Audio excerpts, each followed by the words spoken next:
ਵਿਸ਼ੇ ਵਾਰਤਾ ਦੇਖ ਰਹੇ ਸਾਰੇ ਹੀ ਦਰਸ਼ਕਾਂ ਦਾ ਸਵਾਗਤ ਹੈ। ਮੈਂ ਹਾਂ ਕੋਮਲਪ੍ਰੀਤ ਕੌਰ।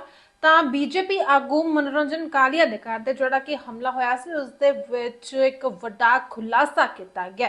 ਪੰਜਾਬ ਦੇ ਜਲੰਧਰ ਦੇ ਬੀਜੇਪੀ ਨੇਤਾ ਮਨੋਰੰਜਨ ਕਾਲੀਆ ਦੇ ਘਰ ਤੇ ਹੋਏ ਹਮਲੇ ਨੂੰ ਲੈ ਕੇ ਪੁਲਿਸ ਲਗਾਤਾਰ ਜਿਹੜੀ ਕਿ ਕਾਰਵਾਈ ਕਰਦੀ ਹੈ ਤੇ ਜਿਸ ਦੇ ਮੱਦੇਨਜ਼ਰ ਇੱਕ ਵੱਡਾ ਖੁਲਾਸਾ ਕੀਤਾ ਗਿਆ। ਦੱਸ ਦਈਏ ਕਿ ਮੁਲਜ਼ਮ ਨੇ ਜਿਹੜਾ ਕਿ ਬੁਰਕਾ ਪਾ ਕੇ ਇਸ ਵਾਰਦਾਤ ਨੂੰ ਜਿਹੜਾ ਕਿ ਅੰਜਾਮ ਦਿੱਤਾ ਤੇ ਇਹ ਵੀ ਸਾਹਮਣੇ ਆਇਆ ਕਿ ਵਾਰਦਾਤ ਨੂੰ ਅੰਜਾਮ ਦੇਣ ਤੋਂ ਬਾਅਦ ਦੋਸ਼ੀ ਜਿਹੜਾ ਕਿ 3 ਘੰਟੇ ਤੱਕ ਘੁੰਮਦਾ ਰਿਹਾ ਤੇ ਹੁਣ ਪੁਲਿਸ ਦੇ ਵੱਲੋਂ ਇਸ ਮਾਮਲੇ ਦੇ ਵਿੱਚ ਜਿਹੜੀ ਕਿ ਕਾਰਵਾਈ ਕੀਤੀ ਜਾ ਰਹੀ ਹੈ ਤੇ ਮੁਲਜ਼ਮ ਨੂੰ ਜਿਹੜਾ ਕਿ ਗ੍ਰਿਫਤਾਰ ਵੀ ਕੀਤਾ ਗਿਆ ਤੇ ਅਗਲੇਰੀ ਜਾਂਚ ਪੜਤਾਲ ਜਿਹੜੀ ਕਿ ਕੀਤੀ ਜਾ ਰਹੀ ਹੈ ਕਿ ਆਖਿਰਕਾਰ ਕਿਸ ਦੇ ਵੱਲੋਂ ਇਹ ਹਮਲਾ ਜਿਹੜਾ ਕਿ ਕਰਵਾਇਆ ਗਿਆ, ਇਸ ਦੇ ਪਿੱਛੇ ਕੀ ਕਾਰਨ ਰਿਹਾ। ਤਾਂ ਮਨੋਰੰਜਨ ਕਾਲੀਆ ਦੇ ਵੱਲੋਂ ਵੀ अपना पक्ष सामने रखा गया ते आओ सुनते हैं कि जैसा पता लग रहा है कि यहाँ से जो वारदात की है वो व्यक्ति जो है कि भाई एक फुटेज आई है जिसमें उसने बुर्का सा डाला हुआ काले कपड़े, तो क्योंकि डार्कनेस है तो वो पहले 3 व्हीलर के आगे बैठा हुआ था, फिर भी पीछे बैठता है। ठीक है, वो सीसीटीवी जो है तो उसके बाद जो है वो बैग उठाता है और पीछे बैठ जाता है। तो फिर वो पता चला कि ये 3 घंटे यहाँ रहा। फिर डुमरिया पुल के पास उसने चेंज वगैरह किया है। जो जो फुटेज जो लगता है, जो फुटेज दिखी गई है, तो प्रश्न तो ये है कि भाई इतनी देर, अब ये टेक्नोलॉजिकली हम कहें कि भाई पुलिस के पास काफ़ी एडवांस्ड है, लेकिन फिर भी वो 3 घंटे यहाँ रहना ये एक चिंता का विषय है कि भाई इतनी देर वो यहाँ घूमता रहा, तो वारदात करने के बाद तो पुलिस का वो पकड़ में ना आए, ये एक सवालिया निशान पैदा करता है। क्या तो लेकिन any how all said and done, ये भी अब पकड़ा गया है तो आगे जो इन्वेस्टिगेशन होगी तो उसके बाद जो सारी चीज़ें सामने आएंगी।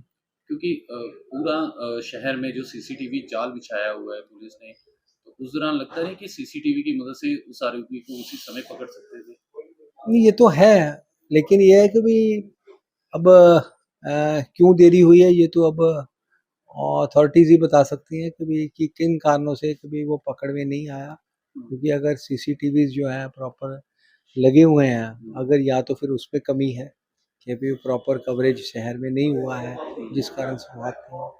कैसे देखते हैं सर ये आपके घर जो हमला किया गया है, इसमें पाकिस्तानी आईएसआई एजेंसी का हाथ बताया गया, लॉरेंस का, और उसके बाद जिशान अख्तर और जो भट्टी है उसका नाम भी सामने आया है, तो कैसे देखते हैं कि ये क्यों हमला किया गया होगा? देखिए, अभी तो इन्वेस्टिगेशन होगी, उसके बाद जांच के बाद ही पता चलेगा। बाकी ये है कि भाई कुछ ये भी इस बात सामने आई है कि भाई जो अपने यूट्यूब्स हैं जो बाहर चलते हैं, कनाडा में हैं, उनके द्वारा कि भाई किसी ने ओन किया है, तो ये भी बातें आई हैं, कोई ईमेल गई है, तो बाकी जांच चल रही है, फिर देखते हैं। क्योंकि आप भी अभी राजनीति में काफ़ी आपकी स्टेटमेंट भी नहीं आ रही थी, काफ़ी आप थोड़ा क्योंकि पीछे भी थे, लेकिन उसके बाद भी लग रहा है कि कहीं ना कहीं जो हालात है वो खराब हो रहे हैं, क्योंकि जलंधर में पहले भी हुआ था ये। देखिए, चिंता को तो विषय है, क्योंकि पंजाब, चाहे सिख हो, हिंदू हो, कोई पंजाबी या पंजाब को दोबारा उस हालात में लौटाना नहीं चाहता कि भी लौटे। तो अमन शांति भाईचारा चाहते हैं, हर पंजाबी चाहता है।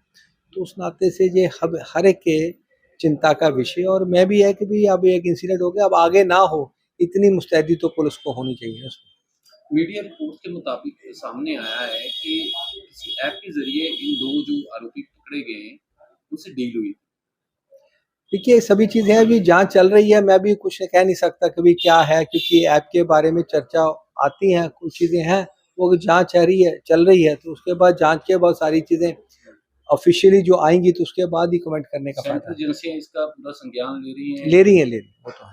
तो उनके साथ ही ये सभी चीज़ें कोऑर्डिनेशन जो है वो पंजाब पुलिस काम कर रही है, तो उसी से ही नतीजा है कि भाई अब जो अगला आरोपी पकड़ा गया है तो आगे पता चलेगा कि वो उसके पीछे और कौन चीज़ें हैं। वो तो एग्जीक्यूटर है, तो उसके उसके पीछे कौन है कि प्लानिंग पार्ट किसने किया, कौन जो है सारी चीजें कर रहा है सामने लगातार पुलिस अधिकारियों का आना जाना लगा हुआ है, सिक्योरिटी भी बढ़ा दी गई है, पुलिस वाले और बढ़ा दिए गए हैं। हाँ बढ़ाई है। कितने पुलिस वाले और कि मैं इसके बारे में मुझे पूरी जानकारी नहीं है, वो तो पुलिस का काम है, मैं तो तो सिक्योरिटी बढ़ा दी गई। हाँ